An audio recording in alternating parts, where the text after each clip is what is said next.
योगी राम सूरत कुमार की जय। सर्वं Yogi Ram Surat कुमारार्पणमस्तु।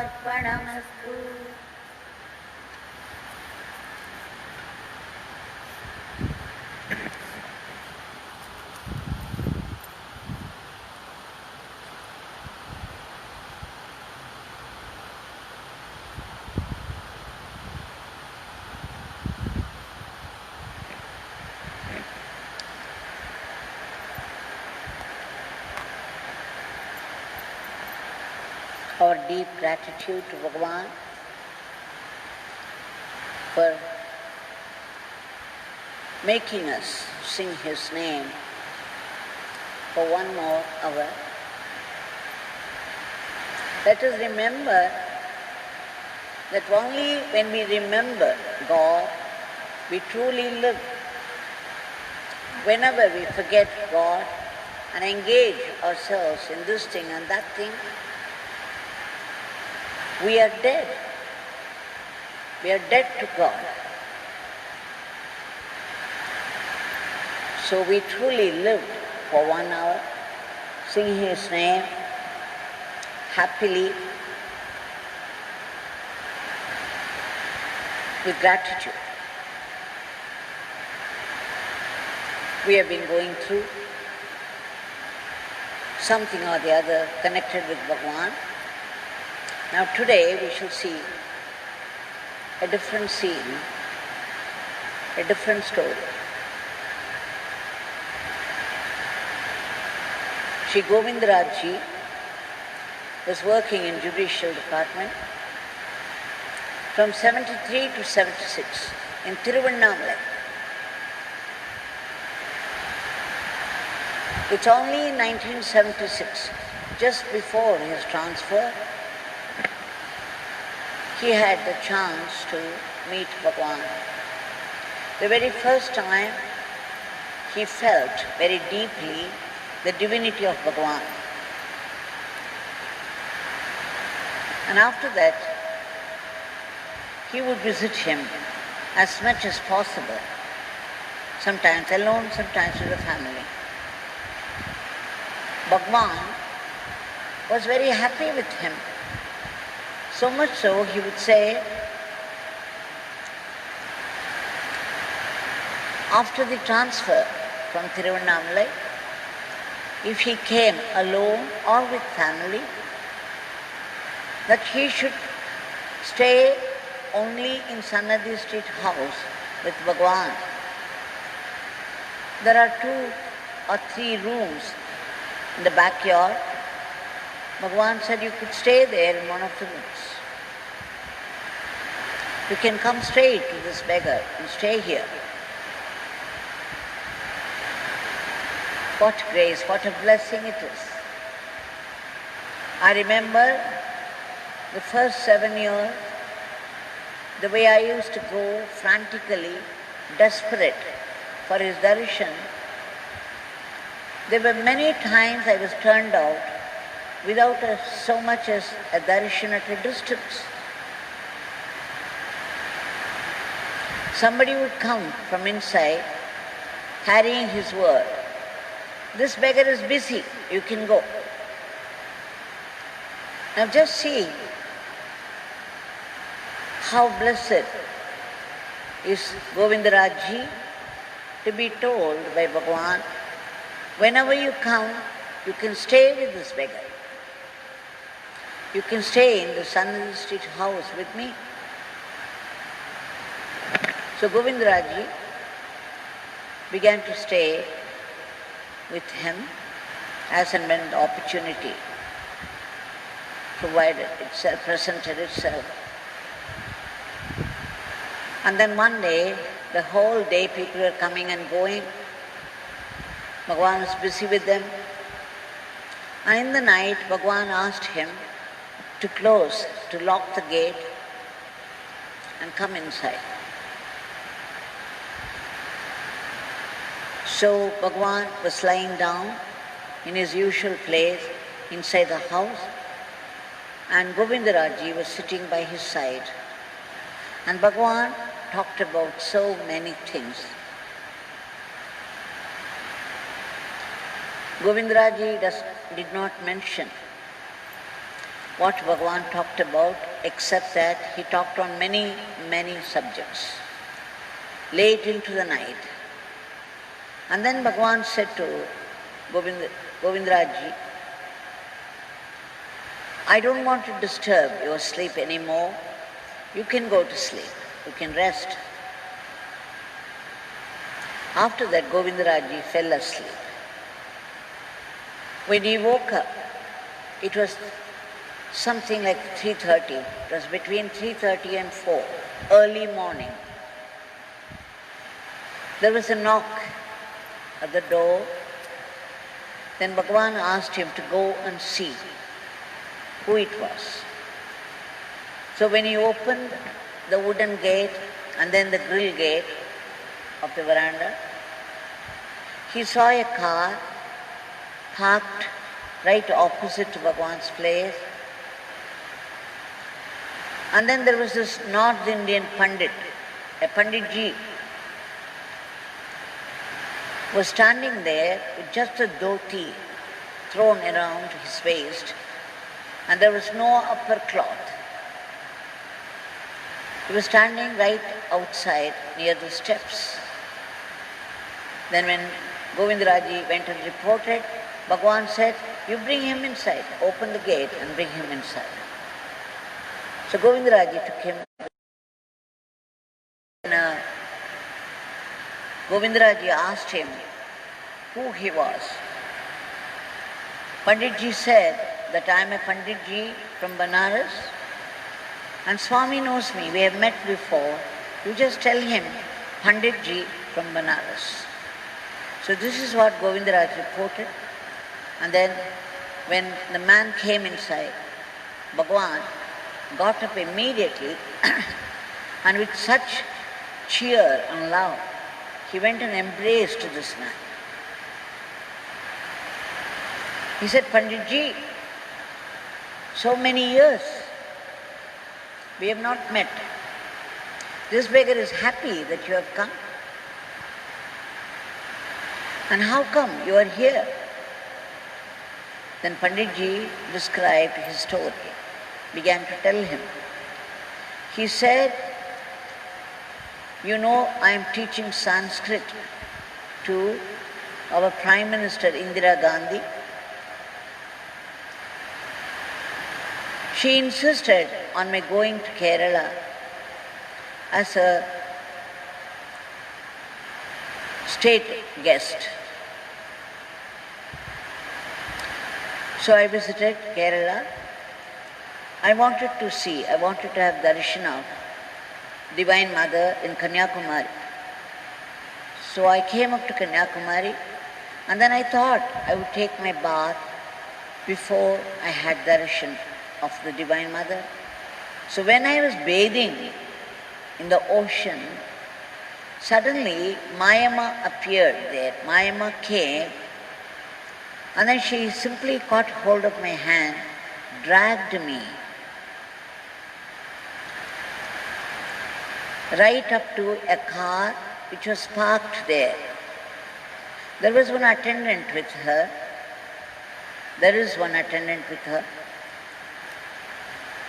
And then she asked me to get inside the car.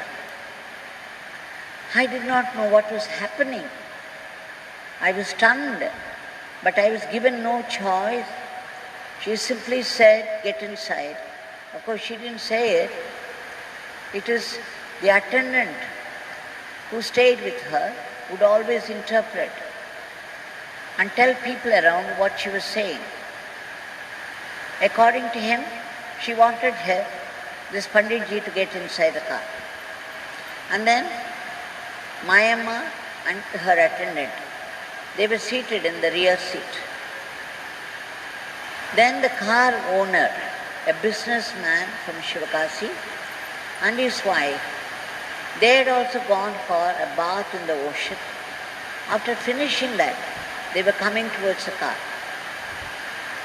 Then Mayama dictated. She asked him to start without telling him where they had to go. The gentleman who was driving the car seemed to be used to her ways, and without opening his mouth, he started to drive. Then Mayama said, "Go to Madurai." So he drove up to Madurai, he and his wife drove up to Madurai, carrying Mayama, her attendant, and Panditji from Banaras. And after they reached Madurai, Mayama said not to stop anywhere, go to Tiruvannamalai. So they came all the way to Tiruvannamalai. He said, "This is my story. See, I was bathing. I was already in the water and I was bathing, and suddenly this Mayama appeared and dragged me to the car. So all my upper clothes and my other things, my belongings, they're all there in a mandap here. I left them there before I took bath in the ocean. Now she did not give me any chance to go anywhere else, so I simply obeyed. And then, what do I find? I have come and stopped right in front of your house.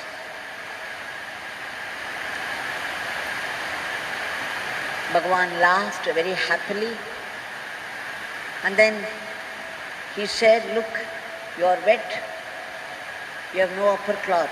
Immediately he asked Govindaraji, he always referred to the inside of his house, because people, the objects, the offerings from devotees, the malas, the clothes, the books, cigarette boxes, match boxes, torn mats, gunny bags. You can imagine all these items strewn around with no order. It would look like a dumping ground. Sorry to say. But this is how he himself described. And he said, Govindaraji, from that ocean, you dig out a new dhoti, a new upper cloth, and a kurta, a shirt. So Govindaraji managed to get a dhoti, a shirt, a kurta type of shirt, and then Angavastra, the upper cloth. Bhagavan insisted on the Panditji changing his clothes. So immediately Panditji put on the new dhoti and the kurta, and Bhagavan took the upper cloth. And he started to tie it around his head, around Panditji's head, saying, "Now you see, this beggar has made you a monarch. You came here like a beggar with just a dhoti, a cloth on. Now this beggar has made you a monarch." You see that Panditji melted, simply melted. He was deeply touched by Bhagavan's love and grace. And then said, they exchanged quite a few things, so many things. And then Panditji said, Mayama is outside, her attendant is also there, and the gentleman and his wife from Shivakasi. Swami, would you like to come out and see her? Then Bhagavan said, yes, we will go. And then they came out, and Bhagavan stood just near the steps of his place. And the car came near. Bhagavan closed his eyes, and Mayama was looking at the temple tower. The eyes had no aim or expression. She was simply staring at the tower of the temple. You just see how two Mahatmas meet. As soon as we would rush, how we would celebrate the event boisterously. Now here, one Mahatma meets the other. A similar thing happened with Paramacharya also. They did not exchange a word. There was no need. They have the language of the heart, and Bhagavan closed his eyes. He stood there with closed eyes, and Mayamma was looking elsewhere at the temple tower. After a few minutes, Bhagavan said to the gentleman who was driving the car, "Please take Panditji, Mayamma, safely back to Kanyakumari." And he immediately walked inside. Now people who came to know that Mayamma had come began to gather around, and then they bought some kumkum from a nearby shop, and the attendant of Mayamma got it touched by Mayamma, distributed everything to people around, and after they left only, Govindaraji came inside. And then Govindaraji asked him, "Has Mayamma come here to meet you before?" Bhagavan said, "Yes, several years back. She had come here once before to see this beggar."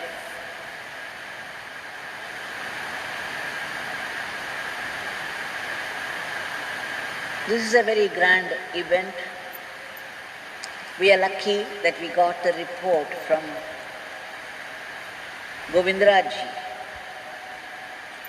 first-hand witness. Now, talking about Mayamma, I remember another incident. When I was in Salem, working in a college, Mayamma was staying there in Salem, and the place was only half an hour distance by bus. And Bhagavan in those days would allow people to come there only once a month, at least me. So other weekends, I would visit Mayamma and sit with her. There would be many dogs around. She never spoke anything directly, but it was nice to sit before her.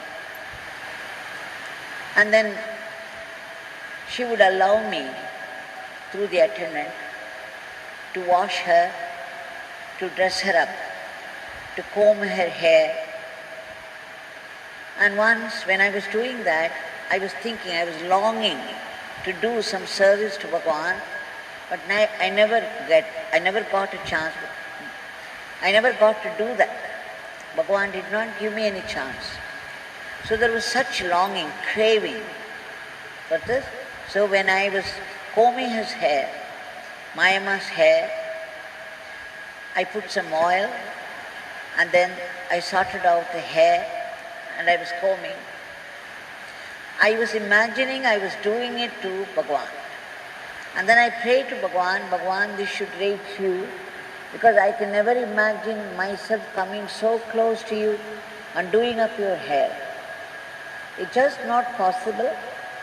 So I can only do it by proxy, and I kindly accept this service from me." Of course, I finished combing and put some flower on her head, stayed there for some more time and took leave of her. The next time when I visited Bhagavan, Bhagavan pointed out a place for me to sit. After I was seated there, we all began to sing his name. So we were chanting, and suddenly something made me look up at Bhagavan. When I did, it was a shock for me, because Bhagavan's hair looked very unique, unusual. There was oil on his head, on his hair. They were shining with oil. And what was more, somebody had combed his hair, or rather it looked so. It looked as though somebody had combed his hair. after applying oil. I was stunned because I had never seen him like this before. And suddenly, in a flash, I remembered how I went to Mayamma and did seva to her. And while doing it, I prayed to Bhagavan to accept it. And here, he is showing me that yes, this is his way of showing me that he had accepted the service. I was moved to tears.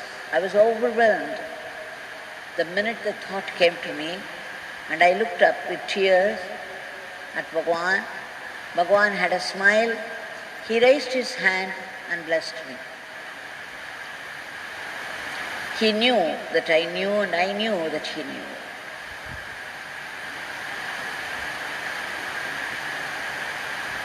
A very beautiful experience. And this Bhagavan, just imagine, Panditji was well known to Bhagavan.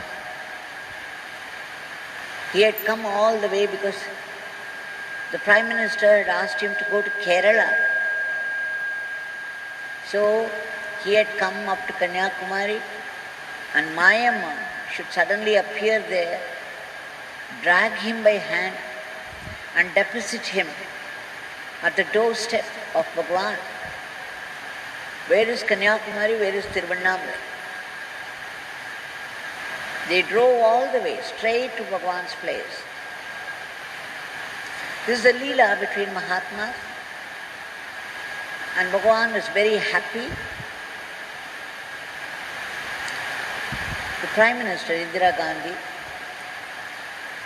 knew about Bhagavan, and Bhagavan knew her very well. So they talked quite a few things about her, about country, everything.